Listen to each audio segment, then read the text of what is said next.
Oh, praise the Lord. I'm going to put a video down below us, mine, and I want you to see it. It's talking about the waters turning red. And as I was looking at it, because in Sweden, Switzerland, the waters are turning red. There's nowhere you can run and hide without seeing the signs. And I got to thinking, we're really in the last days. Really. And these are exciting times. Fearful times, but exciting times. Because people, we're seeing it all happen before our eyes. The waters turning to blood, the storms, the 4 blood red moons. We are seeing it all the prophecies unfolding one right after another before our very eyes. Jesus taught about this in Hebrew, Yeshua HaMashiach. Many prophets of old even talked about this time that we are living in. This time. And how these people that walk the earth right now are going to be judged by God Himself according to His holy words. But yet, before that great and terrible day, He's laying out signs after signs after signs, unfolding right before our eyes, trying to tell us, wake up before it's too late.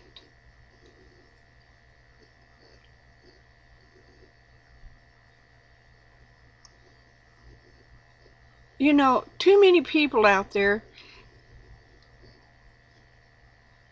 they go to church and thinking that everything's all right as long as they're going to church.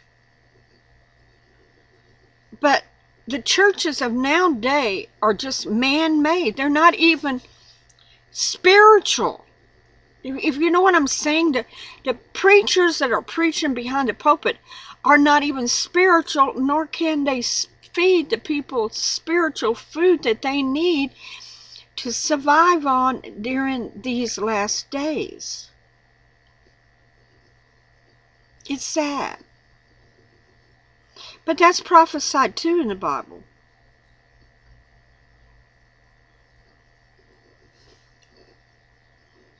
That is part of the fulfilling of the prophecies that was laid out in the Bible of the end days, of how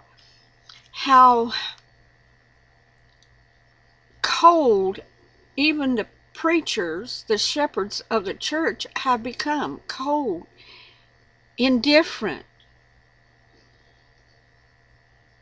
to what the people need and need to be fed. They've come to the point, let's just stroke their head, take their money, and send them home. It's sad. It really is sad.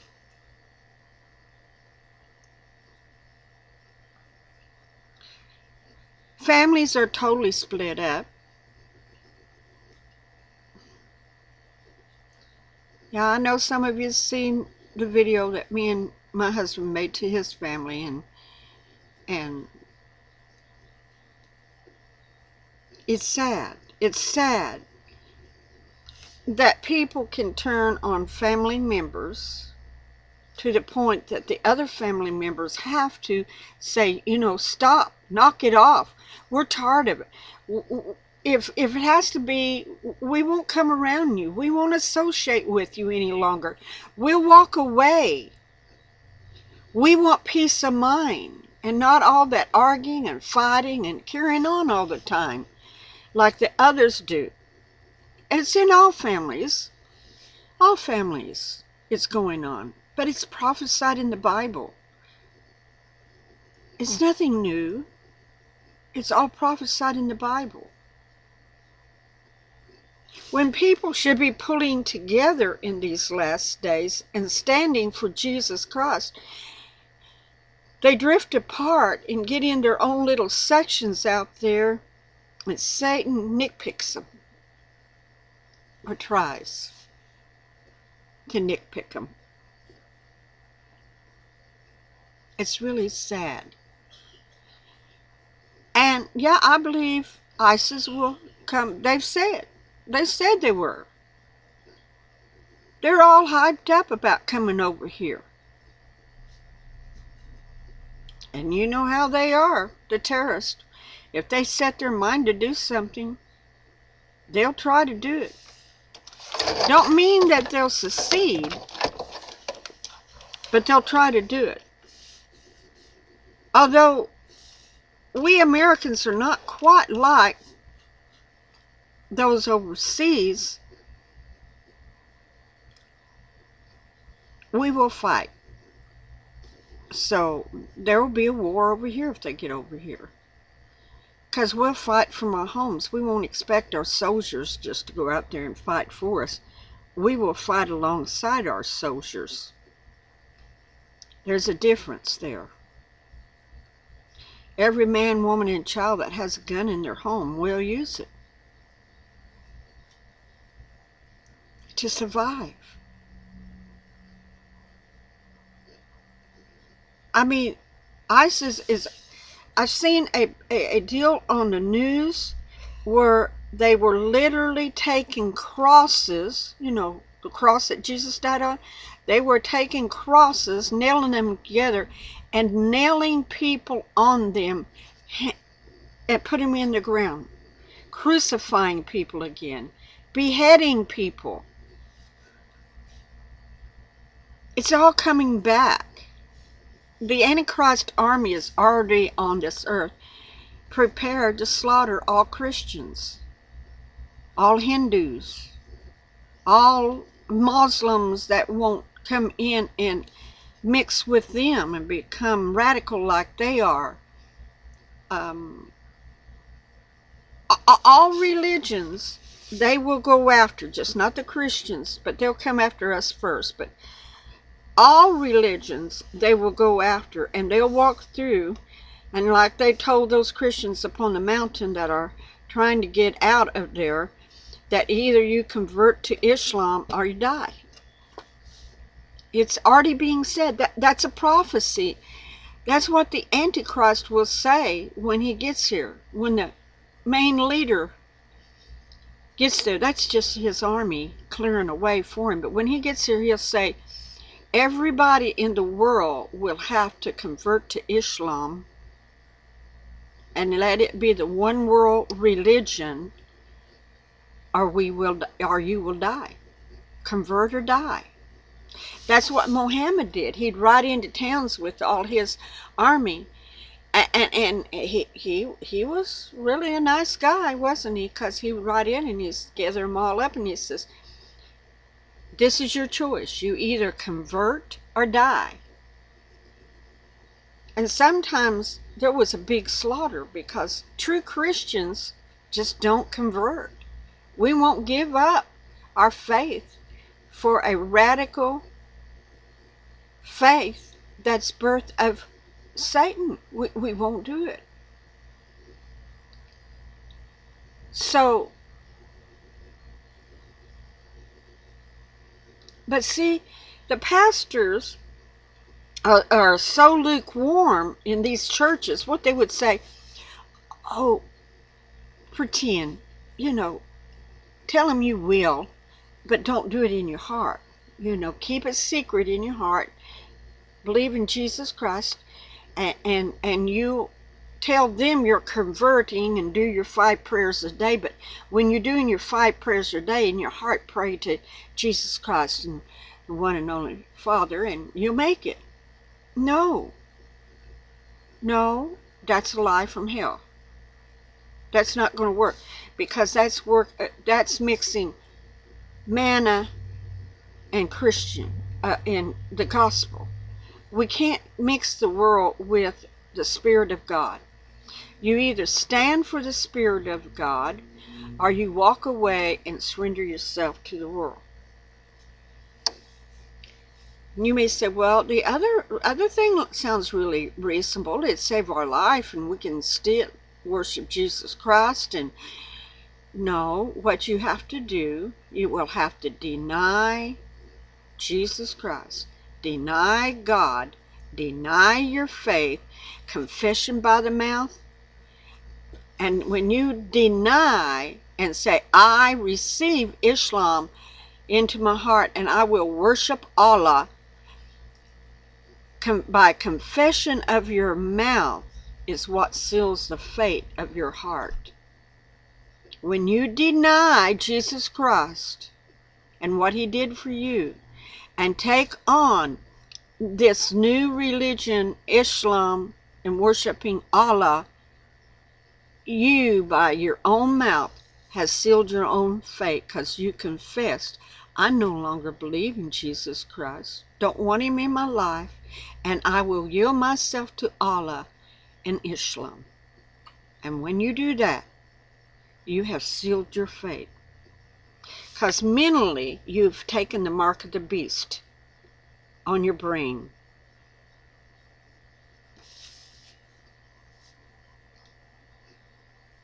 We are in the last days. Ministers need to teach you there will become a point, if we're not taken first, but there will become a point, and maybe before we're ever taken, because the church has to go through some cleansing. The bride of Jesus Christ has to go through some cleansing, because there's many that's dirty, and they have to either be weeded out or repented, because the bride cannot be dirty. So in doing this, we may have to walk through some of this, and some of us may have to die for Jesus Christ, Yeshua HaMashiach, our bridegroom. Some of us will be put in prison. But we cannot deny him in any way, shape, or form, even to save our own life. We can't do that, because we sealed our fate. And then when you do that, you're part of the group that will be on the left-hand side of Jesus. The ones, you know, he puts some on the left and some on the right. And the ones on the left, he says, I know you not. Ones on the right is the ones he accepts, because they stood for him. Even unto death, they stood for him. But preachers are not telling you that. They're saying, oh, you're going to be raptured out of here and everything's going to be okay. But what if you're not? What if the rapture, what if the taking of the bride don't come until after certain events, because the bride has to be cleansed? I mean, think about it. Think about it. Because he's not going to have a dirty bride. He's not. She has to be pure and be purified by the soap of Yeshua HaMashiach. I know that may be hard to accept, but he is our bridegroom, and we have to be cleansed. You know, he died for us. You're too good to die for him. I mean, just saying. But I'm going to put this about waters turning to blood, and it's growing, and it's growing, and it's growing, and it's a sign. It's saying, wake up, wake up, wake up. Because you're in the last days. Things is going to happen to you, and then I'm going to come and get you. But first, the things that has to happen to cleanse you, and then I will come and get you.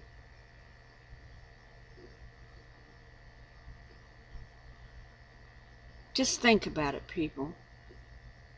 Begin to pray and seek the Lord instead of going to a church and sitting on pews, listening to a dead pastor. Get into the Bible. I'm not telling you to quit church.